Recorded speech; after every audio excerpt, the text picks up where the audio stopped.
Ele é advogado, entrou na política em 2007, foi deputado estadual por 2 vezes e hoje representa os maranhenses na Câmara Federal. O meu entrevistado é Rubens Pereira Júnior, que em seu primeiro mandato como deputado federal já se destaca como membro titular da Comissão de Constituição, Justiça e Cidadania. Deputado, muito obrigada por atender o nosso pedido e estar aqui conosco. O prazer é nosso. Muito obrigado. Deputado, o seu pai foi deputado, a sua mãe prefeita no interior do estado e você estava me falando que se preparou para a política. Foram eles que lhe estimularam a entrar na política? Sim, sem dúvida alguma, não deixa de ser uma referência. Especialmente ele, que foi antes. Ela já foi prefeita, agora acabou o mandato. Mas não deixa de ter sido já uma vocação. Desde muito novo, a minha vontade era poder ter a chance de um dia representar o povo do nosso estado, de trabalhar. Afinal de contas, eu tinha convicção, sempre tive, de que é através da política onde a gente consegue fazer qualquer mudança no nosso estado. E aí eu me preparei para isso.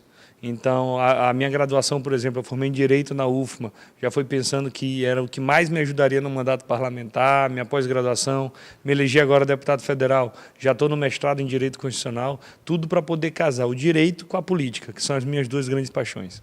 Agora foram 2 mandatos como deputado estadual e, como você mesmo falou, atualmente está representando o Maranhão na Câmara Federal. O que é mais difícil, ser deputado estadual ou um federal? Eu tenho gostado muito mais de ser deputado federal. A pauta legislativa é muito maior, você está ali com muita gente boa do Brasil inteiro, então é uma experiência ainda mais rica, ainda mais forte, edificante. Mas te confesso que o mais difícil é, ao final de 10 anos de mandato, ainda estar com os mesmos sonhos do início, com os mesmos ideais, com a ficha limpa, do mesmo jeito de quando eu entrei. Apesar de ter entrado muito novo, me elegi a primeira vez com 22 anos de idade. Passei por várias experiências políticas no nosso estado, fui presidente da CCJ, fui líder da oposição no governo passado, hoje sou vice-líder do PCdoB na Câmara e isso é o que nos motiva a estar trabalhando cada vez mais. Então, o mais difícil é fazer 10 anos de política como eu tenho feito no estado. Agora, como você avalia esses 10 anos de política, sendo assim um parlamentar tão novo? Olha, a avaliação quem tem que fazer é o povo, não sou eu. E o povo fez de forma positiva. Tanto é assim que, apesar das muitas mudanças que nós tivemos na política recente do nosso estado, eu consegui crescer e crescer bem. Na última eleição, nós fomos o 3º deputado mais votado do Maranhão, tive 118 mil votos, sendo o único deputado do PCdoB eleito. Antes de mim, apenas o governador Flávio Dino tinha sido deputado pelo PCdoB, o que de alguma forma nos deixa ainda mais honrado. Então, enquanto o povo do nosso estado estiver julgando que o nosso exercício parlamentar está correto, a gente dorme com a consciência tranquila. Deputado, você esteve pelo PRTB e agora está no PCdoB. E a gente vê que tem muitos outros políticos que mudam demais de legenda. Na sua avaliação, os eleitores, nesses políticos que mudam muito, eles não ficam se perguntando o porquê dos parlamentares trocarem tanto de legenda ou isso é comum? Na verdade, isso é algo que nós temos que corrigir com a prática. Eu, de fato, minha primeira eleição me elegi no PRTB, um partido pequeno, mas desde 2009, portanto já tem algum tempo, estou filiado no PCdoB, fui o primeiro deputado estadual legitimamente eleito pelo PCdoB, depois agora nós fomos o 2º federal, o primeiro Flávio Dino, o 2º fomos nós, e daqui eu estou muito bem posicionado, não pretendo sair, aqui eu me encontrei em um partido onde debate, de fato, onde funciona na campanha e principalmente fora dos períodos eleitorais, então é muito bom quando a gente consegue finalmente achar o local que a gente tanto procurou na política. Então, esse pula-pula partidário é muito ruim, porque até o político perde a identidade e o povo não sabe quais são as bandeiras defendidas por ele. No meu caso, não. Em regra, todo mundo já sabe que a gente sempre vota de acordo com a nossa coerência, acreditando muito numa luta de renovação, com honestidade, com transparência, e acredito que é assim que tem que ser feito. Você votou contra o impeachment da Dilma Rousseff.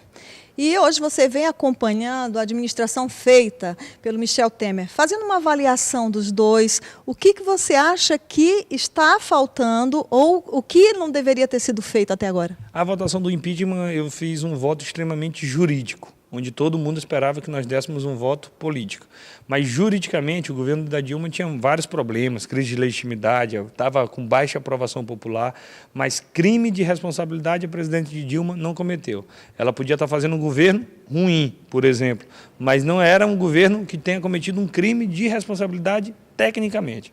Por isso nós votamos contra o impeachment com alguma convicção. E o projeto do presidente Temer já começou errado, já tem um vício de origem, esse processo de impeachment só se deu por conta do Eduardo Cunha, que botou para andar, e a pauta que ele apresenta é uma pauta muito ruim, que retira direito do povo. Reforma trabalhista, reforma da Previdência, e contra essa pauta nós vamos nos manifestar contra mais uma vez. Deputado, não se fala em outra coisa, a não ser em reforma trabalhista, em reforma previdenciária. Como está o seu posicionamento com relação a isso? Olha, na reforma trabalhista nós votamos contra por entender que ela facilita muito a precarização do trabalho. Ela dá preferência, ela prestigia contrato temporário, contrato terceirizado. E o trabalhador que já trabalhou numa empresa regular e que já trabalhou numa terceirizada, sabe que na terceirizada ele tem bem menos direitos. O salário é menor, no trabalho temporário não entra a questão de férias, o FGTS tem uma diferença de disciplinamento. Então, nós temos que favorecer, prestigiar o direito, o emprego formal, na empresa oficial, e não a terceirizada por si só. Então, em relação a isso, nós votamos contra por entender que essa reforma prejudica o povo. Na reforma da Previdência está sendo criado um instituto chamado benefício impossível. Hoje, para alguém se aposentar, tem que ter ou idade ou 15 anos de carteira assinada. E hoje mais gente se aposenta pela idade do que por 15 anos de carteira assinada. Porque 15 anos de carteira assinada no Brasil é muito difícil. Porque aqui nós temos o mercado informal, aqui nós temos o desemprego, aqui nós temos a rotatividade que, portanto, hoje mais pessoas se aposentam por idade do que pelo tempo de serviço.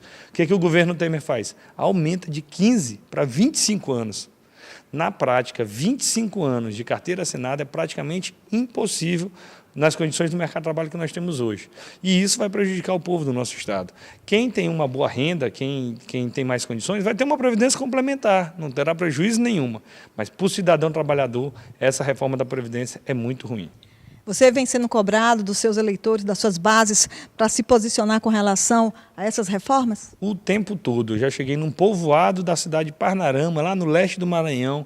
Lá no povoado nem água não tinha, água encanada, para ver como era muito pequeno.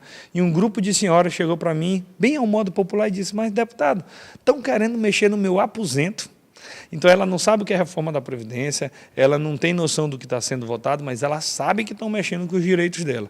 E isso é um dos motivos que eu me apego para, primeiro, ter convicção de que eu estou do lado certo e, segundo, ter esperança de que, com muita pressão popular, essas reformas não passarão na Câmara.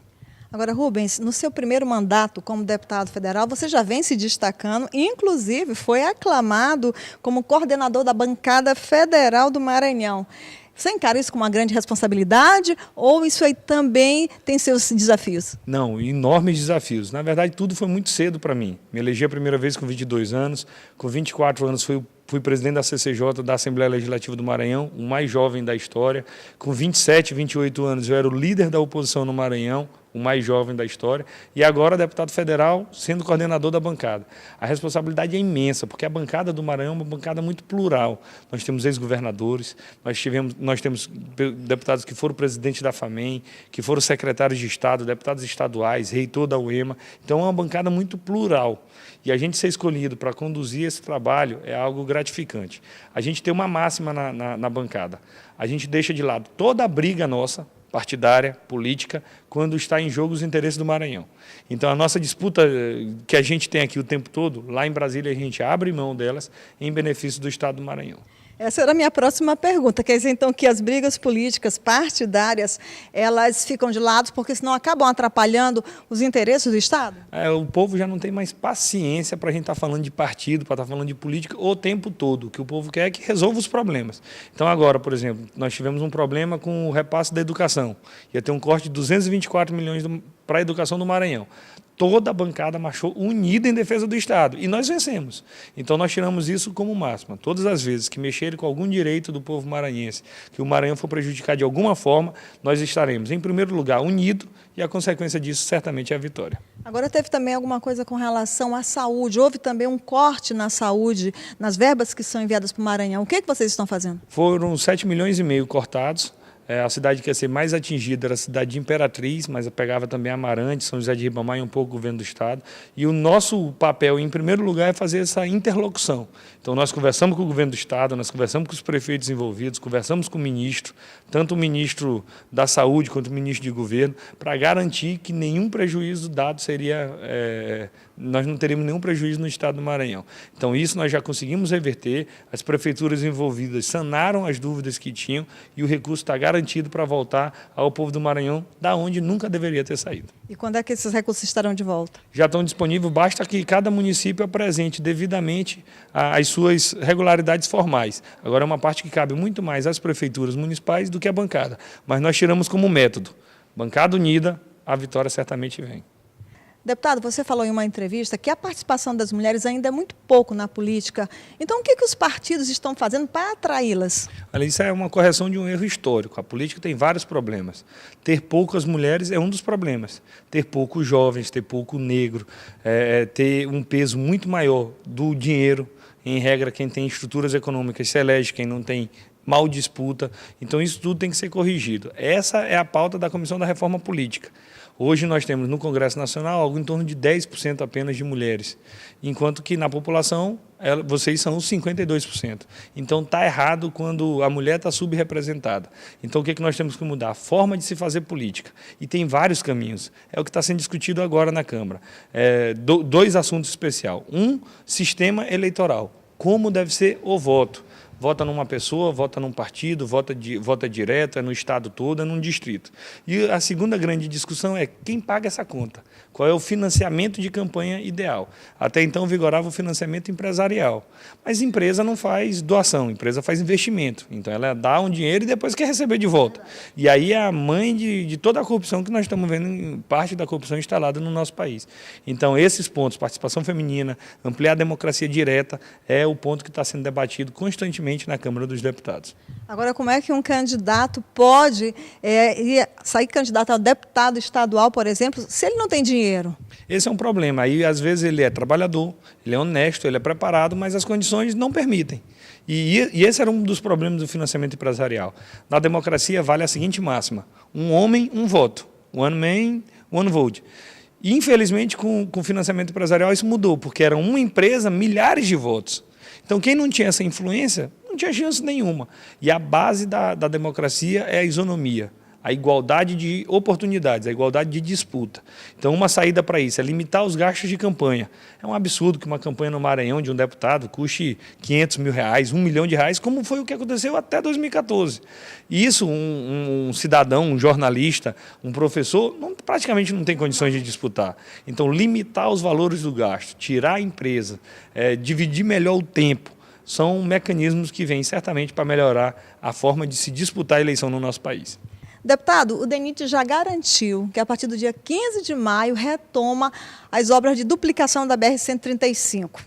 Como é que vai ser a cobrança da bancada federal se isso não acontecer? Vai ser intensa, permanente, constante. Explico. A BR-135 é a principal obra do governo federal em execução no Maranhão.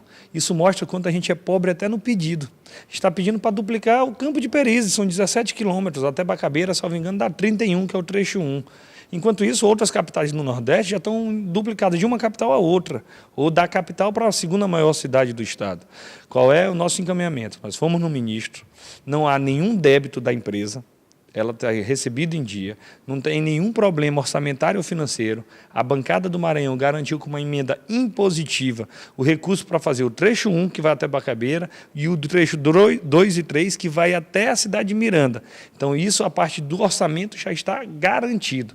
E agora é a fiscalização por parte do Ministério dos Transportes. Eles garantiram que as obras pararam por conta do período da chuva. E, de fato, esse inverno foi um pouco maior que o dos anos anteriores. Eu não sou engenheiro, mas eu acho que chuva não para a obra. De toda forma, eles pediram e garantiram. A partir do dia 15, as obras são retomadas e o prazo de conclusão dela é até o final deste ano. Do contrário, a bancada não descarta tomar medidas duras, como, por exemplo, um dia de obstrução. A gente não vota nada enquanto não tiver uma posição oficial em relação à BR-135. E, repito, a bancada marchará unida em defesa dos interesses do Maranhão. É difícil uma bancada federal conseguir verbas para o seu estado? Muito difícil, ainda mais o estado do Maranhão, que historicamente ficava no rabo da fila de qualquer divisão orçamentária. Então, tu pega, por exemplo, o per capita da saúde, quanto cada maranhense vale para o Ministério da Saúde. O Maranhão era o que tinha o pior per capita. Agora, já nessa legislatura, nós já avançamos 2, 3 posições. Ainda estamos lá embaixo, mas precisa melhorar. O recurso para a recuperação das BRs, para tapa-buraco, para a recuperação das vias. Infelizmente, o Maranhão tem um dos piores orçamentos. Então, isso é um alvo de luta política constante para garantir que o maranhense não seja desrespeitado. E quais são os trabalhos que você vai desenvolver até o final do ano? Já pode adiantar mais algum? A bancada tem como prioridade a questão das BRs, não apenas 135, mas tem a 226, que liga, vai de Porto Franco até a cidade de Timon. 100 quilômetros ainda não são asfaltados. Tantas outras BRs que estão com péssimas condições.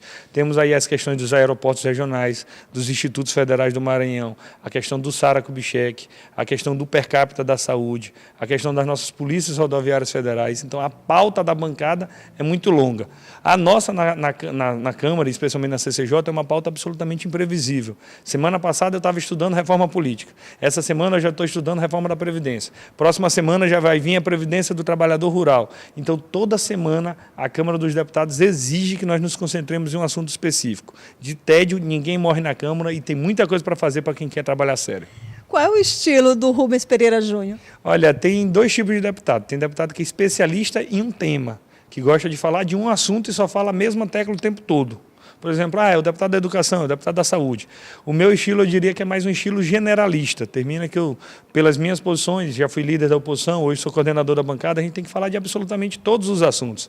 Então, eu prefiro me enquadrar nesse estilo, ainda mais de um pouco de liderança, e acredito que isso vem dado certo, pelo menos foi aprovado pelo povo nas últimas eleições. Apesar de tão novo na idade, se sente assim com muito mais experiência na política? Sem dúvida alguma, 10 anos de experiência política, sendo 2 mandatos na Assembleia do Maranhão, vendo vários tipos de governos diferentes no Estado, e também agora 2 anos na Câmara do Deputado, pegando um período de impeachment, prisão do Eduardo Cunha, esse novo ativismo judicial, então é uma experiência extremamente rica. Eu brinco que talvez eu tenha aprendido mais nesses 2 anos da Câmara do que no mestrado que eu estou fazendo agora. Agora, o que você diria para aqueles jovens que gostariam de se espelhar em você e também seguir a carreira política? Eu acredito que qualquer mudança na sociedade só se dá através da política. Por mais que a política tenha muitos defeitos, ainda é o único caminho possível. As experiências que nós tivemos sem política foi do fascismo, foi do nazismo, foi da ditadura militar. E aí começa contra a política, termina contra as liberdades do povo. Então esse aqui ainda é o campo da esperança, esse é o campo da mudança, esse é o campo de efetivamente se fazer transformação social. Então muitas vezes nós temos que sair da nossa zona de conforto. Eu podia estar numa situação mais confortável. Eu era concursado no Tribunal de Justiça, num cargo de nível superior. Eu estaria até trabalhando menos, tinha uma vida mais tranquila, mas não era o que eu queria para a minha vida. Sempre o meu desejo foi poder entrar na política e fazer o trabalho com um alcance cada vez maior. Então, aquele que está motivado, acredito que o lugar dele é procurar uma forma de estar cada vez mais perto, fiscalizando, cobrando, sugerindo, participando. Deputado, muito obrigada pelo esse bate-papo. Esperamos tê-lo novamente por aqui. Eu é que agradeço a oportunidade. Muito obrigado.